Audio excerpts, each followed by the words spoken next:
Fallout 3 has a wealth of in-game quests and assets with some of the most unique and iconic designs that have come out of a Fallout game to this day. But did you know that there is a massive amount of unfinished or cut content that never actually made it into the game?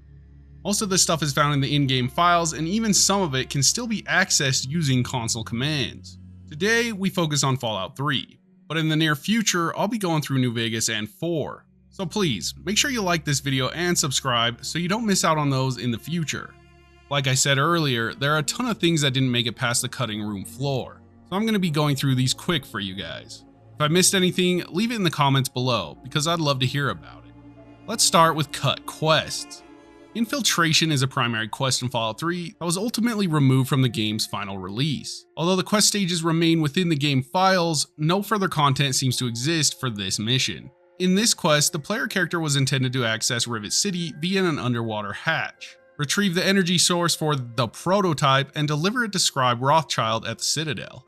The concluding task was to have an audience with Elder Lyons in his study. Something interesting to note is that a similar event took place later in the future, when the Brotherhood of Steel admit to taking the reactor core from Rivet City to power the Prydwen in Fallout 4. During the escape quest in Vault 101, there is a side objective that was cut. In the game files, there's a stage in the game where you have to talk to Stanley and inquire about reactivating the reactor and turn the power to the vault back on, activating the door to the exit. We know of a quest called Last Rites that was supposed to take place after the quest Take It Back. Sadly, we don't know what the quest pertained because it was erased in the in-game files.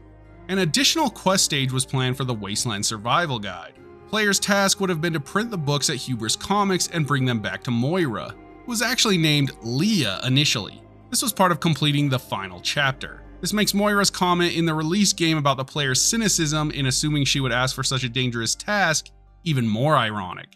Very little is known about MS-07, with all remaining details coming from unused assets, script markers, and unimplemented dialogue topics. This quest would have featured Lyon's Brotherhood of Steel, the Brotherhood of Outcasts, and their internal conflict. It might have involved retrieving an unspecified item or artifact that Sarah Lyon would potentially encounter during the quest. Several unused dialogue topics include the word unity, suggesting a possible reconciliation between the Outcasts and the Brotherhood. However, other topics containing terms like double cross and lion strike imply that it could have been possible for the Brotherhood to attack the Outcasts or for the Lone Wanderer to betray either faction. There were also mentions of a Bureau of Special Affairs and a Center for Extratypical Research, also a mysterious disc, all of which survive as unused assets. Some content related to this quest remains in-game. Certain dialogue topics for Scribe Bowditch, Elder Lyons, and Protector Kasdan, which discuss the conflict between the Outcasts and Lyons Brotherhood of Steel, still have the M707 prefix in their topic headers, indicating their original inclusion in the quest. Lastly, an unused radio topic indicates that Galaxy News Radio would have featured a segment about the player's actions in MS-07. I think it would have been awesome to see a quest that reunited or resolved the conflict between the Brotherhood and the Outcasts. I guess we'll never know. Matchmaker is an unmarked quest that was removed from Fallout 3. This quest would have taken place in Canterbury Commons and involved acting as a matchmaker between Derek and Machete, who secretly have crushes on each other but barely interact in the release version of Fallout 3. Only fragments of dialogue and a script variable in the Canterbury Commons dialogue quest remain from this quest. Upon meeting the conditions, the player would have been able to give Derek dating advice, encouraging him to pursue Machete. There would have been 3 possible outcomes depending on the advice given.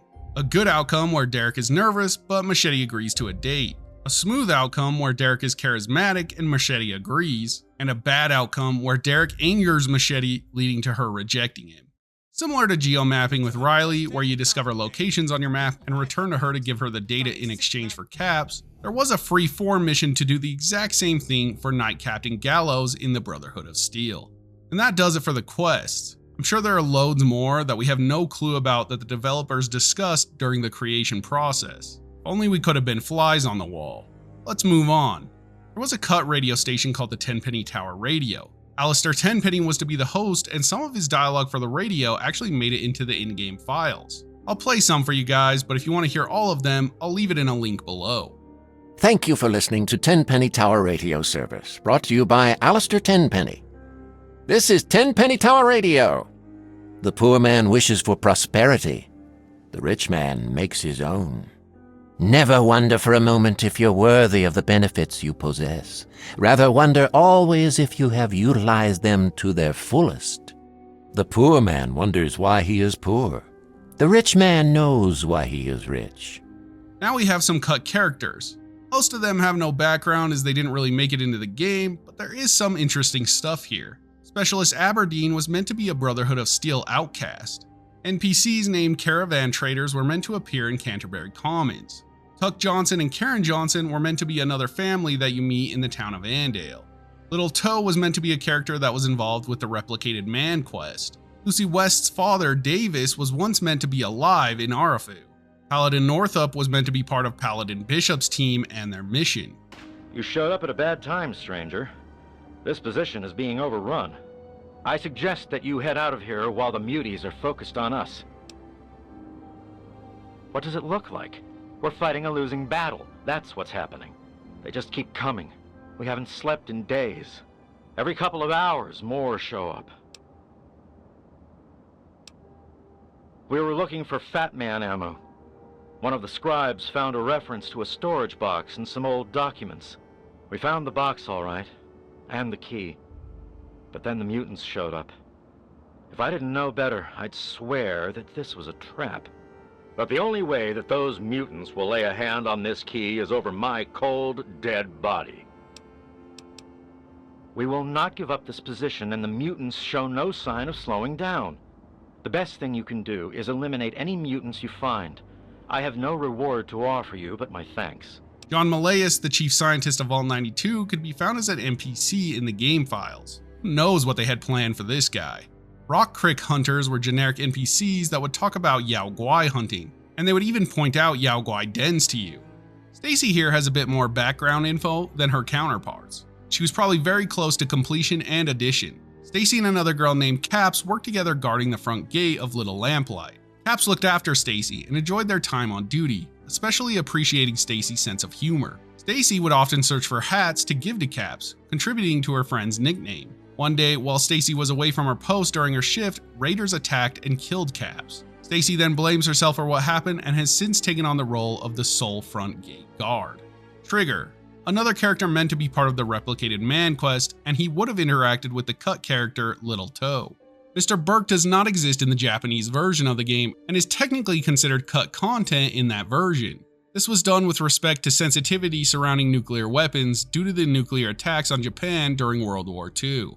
O'Grady. He was meant to be a guard that carried around a special police baton called O'Grady's Peacemaker.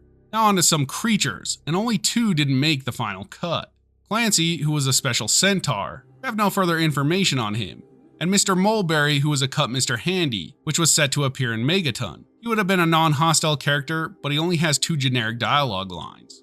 As far as locations go, we have some very interesting things here. Burkittsville and the Burkittsville Vault. Before the Great War, a vault was constructed in Burkittsville. After the war, a group of deranged cannibals established a camp near the vault's entrance, ambushing anyone attempting to access it. This location is mentioned in the Cut Hamilton's Hideaway Terminal entries, and this would have also been the town of Burkittsville. We have no idea what the vault contained or why the cannibals were guarding it. It sounds super interesting though. Chesterbrook would have been a town where Paladin Bishop and his team hunkered down and fought a heavily fortified group of super mutants. The Lone Wanderer then would have strolled into the town to supply aid. Potomac Steamworks.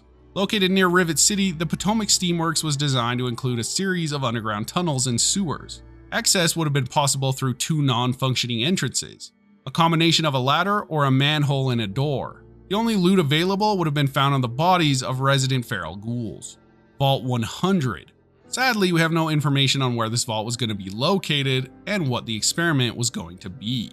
Washington, D.C. was actually meant to be twice as large as its final iteration. According to Emil Pagliarulo, many of these cut neighborhoods had already been largely completed, but were ultimately removed on Todd Howard's decision.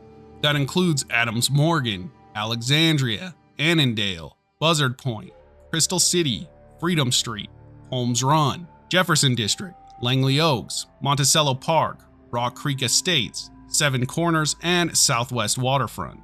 Here's a list of all the known cut holotapes and notes. I'll play and read a few interesting ones, but if you want the whole list, it's in the link below. You could obtain a contract from Azrakal for the possession of Sharon. The note can still be added in-game using console commands. 7 years and counting was a cut terminal entry written by Mr. Crowley. It says, quote, "I forgot about this terminal. I've been down here for 7 years now. A human would have never survived. Only a ghoul can live in these conditions. 3 years ago, I stopped looking for a way out. There isn't one." The Vault 101 Classroom Lesson Review. Here's some in-game images that were actually cut from the game. The Arlington Library photo, which was meant to be added to your Pip-Boy during the Wasteland Survival Guide quest. The bloody sketch drawing found in the Dunwich building. Megaton's atomic bomb, added to your Pip-Boy after you ask an NPC about the bomb that is related to the Power of Atom quest. The Minefield Playground, added to the Pip-Boy during the Wasteland Survival Guide quest. Mirelurk spawning pod. You guessed it, it would have been added to the Pip-Boy during the Survival Guide quest. A picture of the GNR building plaza, but it's actually named as Tenpenny Towers in the files. No one knows why this is the case. It could have just been a placeholder or something. Onto armor and clothing, and there is a lot. I'm just going to name them off and show you pictures of them. Most of them are just various unique versions of armor that already exist in the game, but they would have had special properties. The all-purpose science suit, a unique version of the Enclave scientist outfit. Though unused, it was added to Fallout New Vegas in a patch. Apocalypse Gladiator armor, Apocalypse Gladiator helmet, Army Power armor, Blast Off helmet, Child Blast Off helmet, Commando armor, Composite Recon armor, Composite Recon helmet, Defender armor, Dr. Lee's glasses, Enclave Shock Trooper armor, Enclave Shock Trooper helmet, Explorer's gear, Hat of the People, unused in the base game of Fallout 3, but it was later used in the pit. Hand-me-down Raider armor, Handyman jumpsuit, which was used in Point Lookout later. Head wrap, also used in Point Lookout.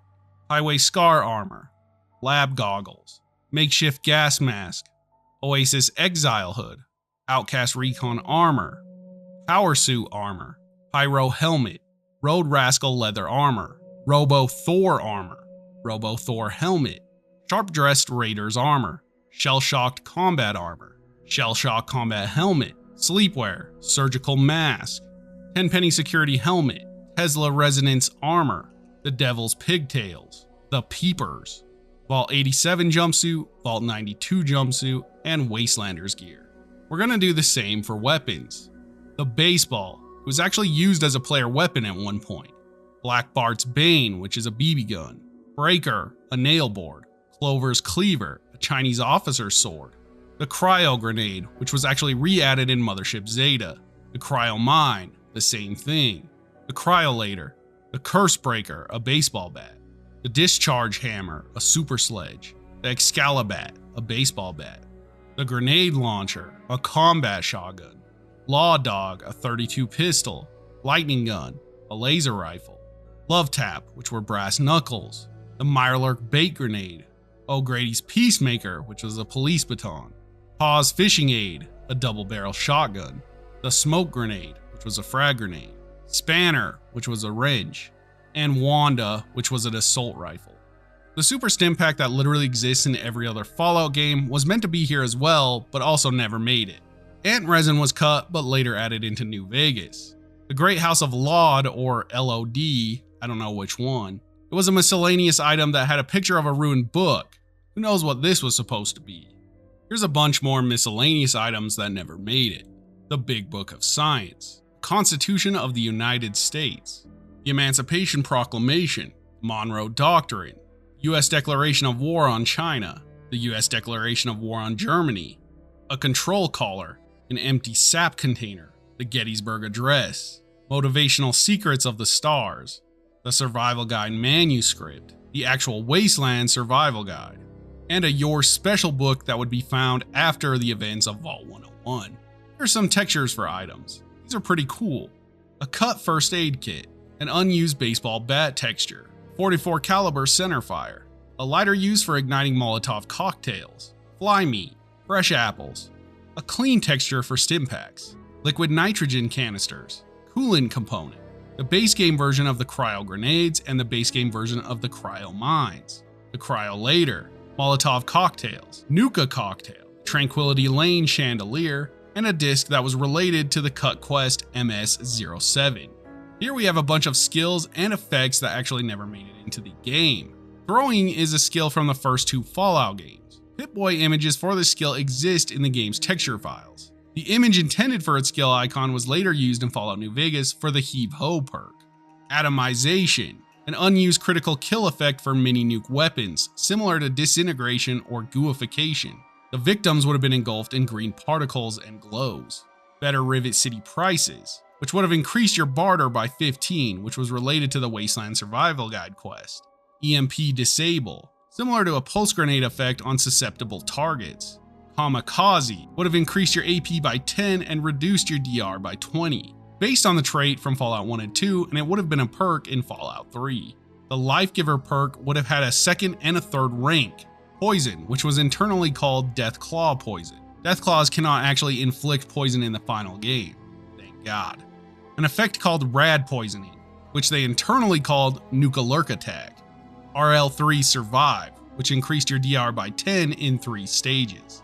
Stealth Shield, internally called Enclave Infiltrator Stealth, which would have made you invisible. Ant Vision, an effect would have happened after you consumed Ant Nectar. Attack Health, unknown. Cripple Be Gone effect, unknown. Cure Addiction, meant to cure a particular addiction or all of them. Damage Chest. The only damage body part effects used are for legs, which comes from the dart gun. Damage Left Arm. Damage Radiation Resistance, unknown. Damage Right Arm. Flamer Burn, unknown. Flamer Smoke effect, unknown. Frost Damage. This was possibly used later in Mothership Zeta. Many of the chems in the games had different effects, like increased agility, increased damage resistance, endurance, perception, strength, all types of things. They even have several debuffs for addictions, like reduce charisma, which would have been part of the Mentat addiction, or reduce intelligence, which would have been part of the Psycho addiction. Then we have some cut projectiles. There was an ant fire spitting projectile, a flaming version of the giant ant queen spit for the Marigold Fire Ant Queen. There was a crossbow bolt found in the models folder for projectiles, but there are no crossbows in Fallout 3. The Phil Fun projectile, an eyeless static mesh of a vicious dog modded into weapons as a dog shooter. Basically, they bark when fired, but they behave like regular bullets. And last but not least, we have some cool cut graphics and objects. I really love these. These are some cut Pip-Boy icons. We have an alternate 10mm submachine gun, an alternate BB gun, alternate Chinese pistol, Chinese sword, combat knife, laser pistol, lead pipe, Lincoln's repeater, an alternate minigun, a pool cue, a ripper, a sawed-off shotgun, a sledgehammer, a switchblade, and an alternate tire iron. We have an unused leather armor icon, an unused mini nuke icon, and an unused missile icon. We have the museum token, turpentine icon, a Vault 95 suit, and an interestingly Vault 100 suit, the Super Stim Pack, which was later used in New Vegas, night vision goggles, empty sap container, a police hat, and a food description which was used in Fallout New Vegas later on. Here we have some cut world objects. These include like signs or objects, miniatures, anything you could find on a building, all types of stuff. Here's a bunch of signs. Here we have a crane which would have been used to lift Liberty Prime instead of the scaffolding. Here's a picture of the player character's parents. This was actually used in Vault 21 in New Vegas later on. Unused gear decorations for the Mechanist's Forge, a display version of the Mr. Handy robot, a garden hose, a picture of Project Purity, a few more signs and maps. Here's some cut Raider graffiti.